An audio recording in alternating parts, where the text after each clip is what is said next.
I'm really enjoyed to hear what kind of theme you have and how you organize by yourselves within the Filipino organization in South Korea. So I'm very happy to be here. I'm really pleased to share with you our sincere greetings from behalf of Joint Committee with Migrants in Korea. This is called JCMK. Actually, JCMK established in 1995. So we're working for migrant rights for migrants in South Korea for over 15 years.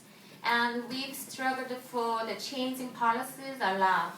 So mainly we fought for abolishing ITS, industrial training system, which one is the labor policy just before EPS. Also, we do some of advocacy work. Before I'm going to say about that, I will introduce some of the very principles the Korean government has on the foreign labor policy. Mine you know or not, but somehow I want to share with you one more time. Actually, Korean government has 4 principles. The first one is the prohibiting permanent residency for unskilled job. That's why they adhered 3 years contract. And they changed it 3+3 and at the moment 4 years and 10 months. But basically they have prohibiting the permanent residence for unskilled job migrant workers. That's why they know, they even anticipated a lot of EPS workers can be undocumented, but they still adhere their principles.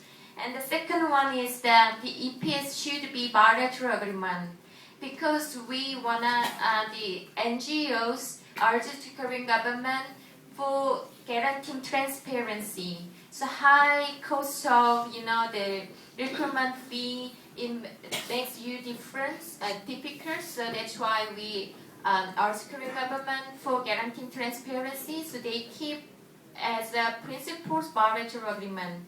And the third one, the flexible learning system for protecting the labor market in Korea. So every committee, as you see the article 4, the committee, they decided how many people come and come because they do see how many people are enough or acceptable for Korean market.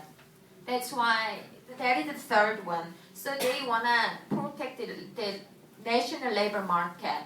And the fourth one, I'm not sure that is the principle or not. That somehow they have principle. They say the Korean government will protect the human rights of migrant workers. So this is the 4 principles the Korean government has. So you can get some of inspiration how the policy is changed and why they cannot change it or something like that.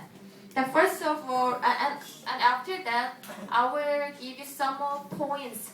Since 2004, there are several amendments of the EPS Act. So several points I can talk to you, and you just guess how it changes and how much levels can be changed. The first one, the total staying period is changed.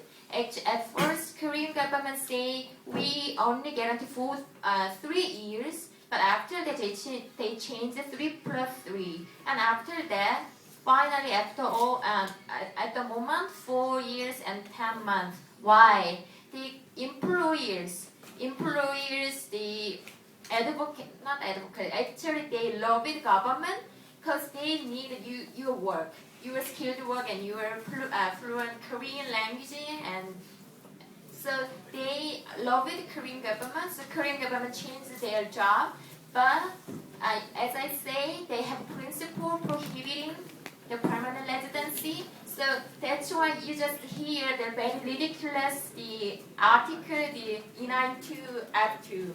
Very ridiculous. So they have a kind of law and article, but the actual mind is they do not want to do it, as it's just prohibiting. That's why it's changing like that. And do you think why it changed 3+3 to 4 years, 10 months? It also employs lobbied and complained for the government The plus means the 1 month returning. So they do not want the kind of break time for 1 month. So they keep lobbying, so government changes 4 years and 10 months. And why not 6 years, only 4 years and 10 months? Actually, that permanent residency who is applied for, they can stay for Korean legally 5 years. So they do not want to give you kind of condition. So the maximum staying period is 4 years, 10 months, not 5 years or 6 years. Before 6 years, but now just 4 years, 10 months. So that is kind of a very low system. And the second one,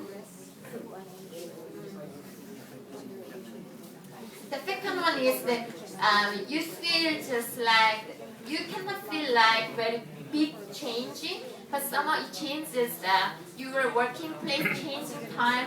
At first 3 times, but now 4 times. And also your recruitment period at first 2 months, but now it's better than before. Why? This is NGO's advocacy work. NGOs do work to change this one. So what we are doing is that, as the lawyer Hwang introduced you, we the NGOs and the lawyer groups keep communication, and we look for someone who can fight constitutional court that case. So we persuade some of Vietnamese EPS workers and Filipino workers, so they filed lawsuit to constitutional court, and it is inequality.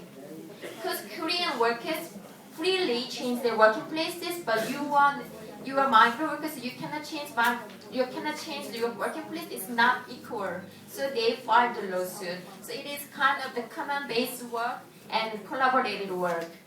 And the second one is that in 2008, the global economic crisis, there was very much no job, and people cannot change within 2 months. So we keep up here, and we have a press conference, and we collected some of the cases who suffered from that, and we keep urged to Ministry of Labor to change these cases too. And we also have kind of international conference, because Thailand has same mechanism, EPS, but they have 3+3, something like that. So we do comparative the conference too, so it is just information sharing. We can change differently, because same mechanism but different learning system is existed. So that is our work way.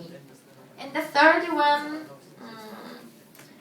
yes, it's very small things but very important one, deducting meals and lodging. Actually, the small and medium-sized companies union lobbying the party and even the Ministry of Labor. You get too much money. You migrant workers get too much money. So your meals and your lodging provided by your company should be deducted from your wages. That is their point. So we against that. So we NGOs and the trade unions and kind of the civil society group against that. So actually they propose that, but it is against it. But they are still working for that. And another one is that the 1-year contract changed to 3 years. Also, worker sectors are very much extended. So each sector's business organization keep lobbying the labor ministry, and they accept the employer's ideas. So I just gave you some of points how EPS Act amended, and you can see that who has power and who have opinion. Why does it not change this by the workers' mind and workers' opinion? Because we do not collect our own voices. So we only get 3 points. Only get the one is that 3 times to 4 times and 2 months, then more than 2 months, and another one is against lodging and meals. the deduction. So who find out our issues?